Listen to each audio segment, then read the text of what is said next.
Gli assessori li nomina Stefani su indicazione che viene anche dai partiti, ma noi ci troveremo con Stefani, non avremo nessun problema nell'indicargli i migliori assessori per svolgere quei ruoli strategici che siamo sicuri che il Veneto avrà bisogno di avere. Sarà tra i nomi che le segreterie politiche metteranno sul tavolo che Alberto Stefani, se tra 2 settimane sarà eletto presidente del Veneto, dovrà scegliere per comporre la sua giunta. Pesa le parole del leader leghista Matteo Salvini e le interpreta a favore di Fratelli d'Italia, il coordinatore regionale dei meloniani Luca De Carlo, fermo sulle sue posizioni e per nulla intimidito dalle puntualizzazioni del vice premier. Salvini ha detto che nomina Stefani ed ha ragione, io ho fatto il sindaco tanti anni, so chi nomina gli assessori, io so di lì qual è il ruolo delle segreterie di partito, è quello di indicare le migliori persone su deleghe che già conosciamo. A Mestre, di fronte alla platea di Confartigianato, De Carlo aveva snocciolato l'elenco dei desiderata di Fratelli d'Italia. Da Belluno rincara e specifica. Tra i ruoli strategici da rivestire c'è anche l'assessorato alle infrastrutture, finora saldamente in mano leghista.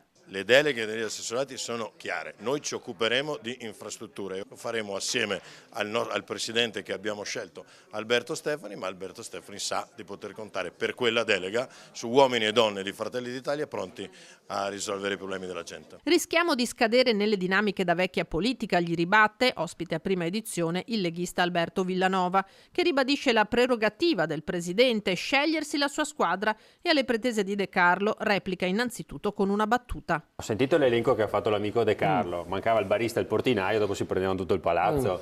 Adesso sinceramente io credo che chi conosce un po' la politica sa che la giunta si fa in base a quelli che sono i risultati del Consiglio, in base ai numeri che dopo ci sono in Consiglio.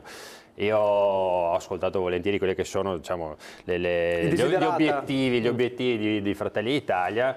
Logico che dopo, se ci sarà dalle urne, uscirà un risultato un po' diverso, come credo, dalle europee e dalle politiche, allora sicuramente dopo qualcosa andrà rivisto e sarà il Presidente a fare la giunta. Quindi io direi concentriamoci sulla campagna elettorale, concentriamoci a portare a casa il risultato migliore possibile per la coalizione e per quello che ci riguarda per la Lega, e dopo, quando si vede chi è il primo partito, là si decide un po' come andare. Ma la questione dei posti in giunta secondo me è qualcosa che viene dopo. Prima andiamo a spiegare il programma ai veneti e concentriamoci sui bisogni dei veneti.